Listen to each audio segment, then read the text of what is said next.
Thank you, chair people, moderators, and the organisers of Aortic Asia for inviting me to give this talk today. My name's Andrew Chung, and I'm an Associate Professor of Surgery at the National University of Singapore and a Vascular, Endovascular and Aortic Surgeon at the National University Heart Centre, Singapore. And today I'd like to talk to you about biochemical markers in the assessment of spinal cord ischemia for complex aortic repair.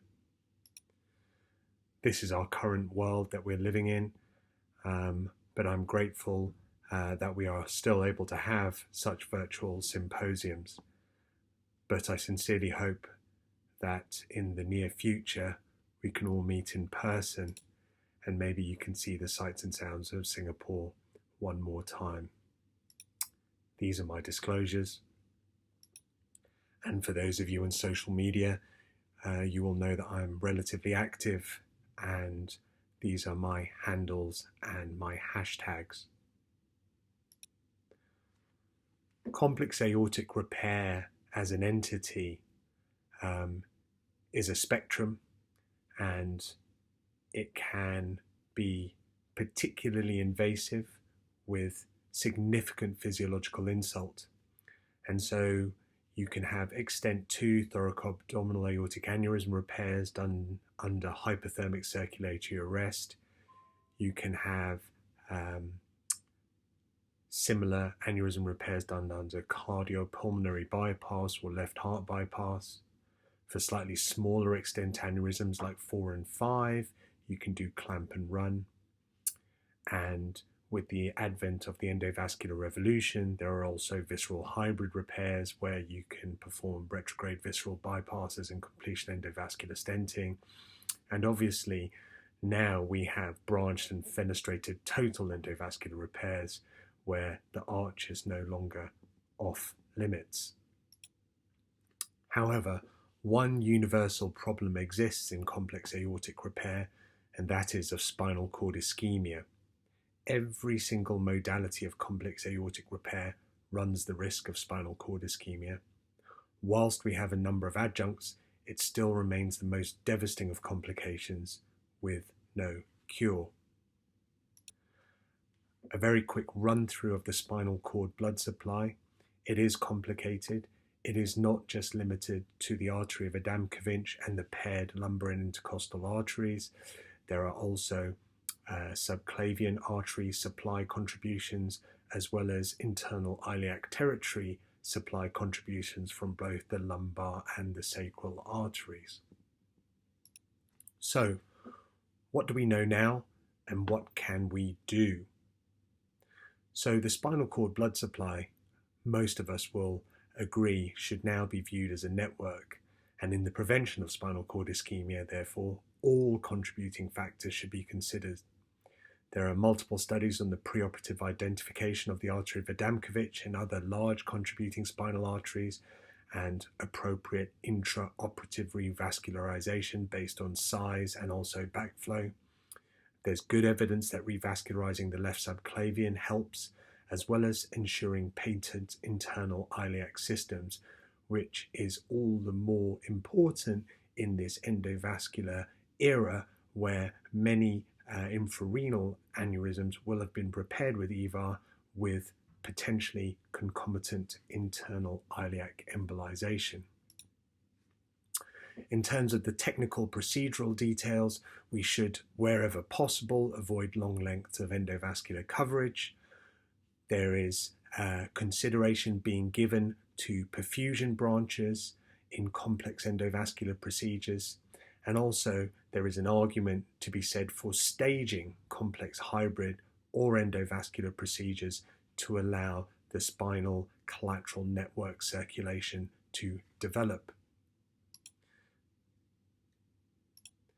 In addition, there is this equation that we're all very familiar with regards to blood pressure and spinal drains, and the spinal cord perfusion pressure is equal to the mean arterial pressure minus the intraspinal pressure. And so in terms of perioperative management, maintaining a stable blood pressure throughout the procedure and avoiding swing highs and lows is very important. Avoiding hypotension generally is important. and we should also aim for a higher mean arterial pressure perioperatively. Spinal drain insertion, accepting the risk of epidural hematoma formation, does allow ISP monitoring and CSF drainage to decrease the intraspinal pressure and minimize obstruction to blood flow, and should be used judiciously. So, what role for biochemical markers in the assessment of spinal cord ischemia? We are still searching for an equivalent troponin of the brain or central nervous system, and currently no such molecule or assay exists. However, there are some promising biomarkers that may yet yield value in the future. This is some recently published work in the last 2 years based on work I did whilst I was at the St Mary's Vascular Unit at Imperial College in London. And we looked very extensively into the use of biochemical markers in the assessment of spinal cord ischemia in thoracoabdominal aortic aneurysm repair.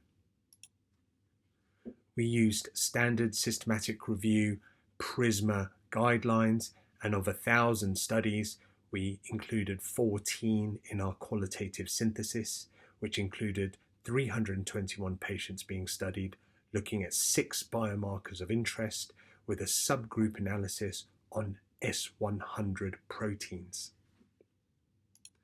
For those of you that don't know, S100 are a family of proteins that are derived from the neural crest, Schwann cells, melanocytes, and glial cells. S100B or S100 beta is glial specific and expressed primarily by astrocytes, and this protein may function neurite extension, proliferation of melanoma, mediated phosphorylation, astrocytosis, but probably more importantly, axonal proliferation. Glial fibrillary acidic protein is an intermediate filament protein that is found in glial cells such as astrocytes. First described in 1971, it is a type 3 IF protein that maps in humans to 17q21. This is an example of our studies that we included in our analysis, and you can see there are a number of different biochemical markers that were used. Lactate S100B, neuron-specific enolase, glial fibrillary protein, the tau protein, and the neurofilament protein.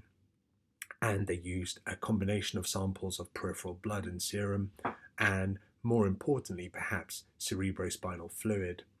Of note, there was no protocol adhered to in terms of sample timing, but generally it was preoperatively, before a cross-clamp, around cross-clamp timing, and after cross-clamping time. Significantly, only a few studies looked at endovascular stent grafting, whereas the majority of them looked at open thoracoabdominal aortic aneurysm repair.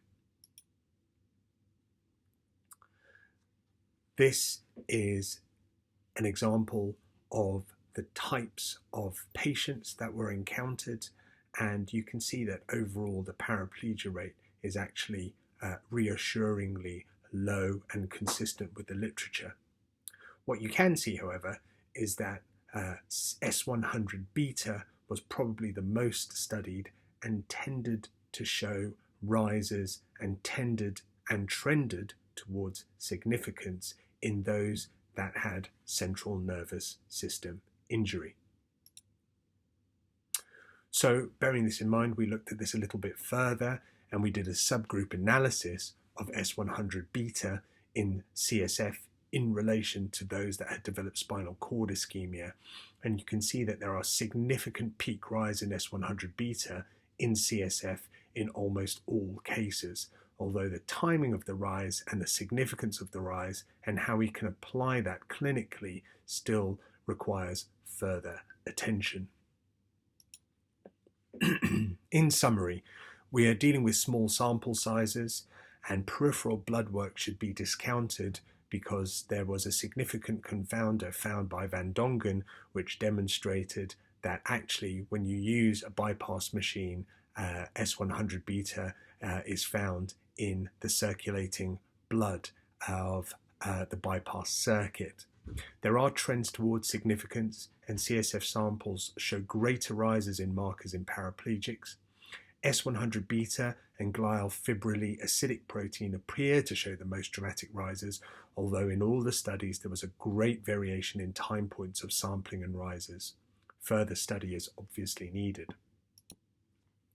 Importantly, we are still searching for a troponin of the spinal cord. But even if we find one, we need better ways to address spinal cord ischemia, diagnosis, prevention, and cure. A multimodal approach is clearly necessary, and spinal cord still remains the Achilles heel of complex aortic repair. Thank you very much for your time and attention.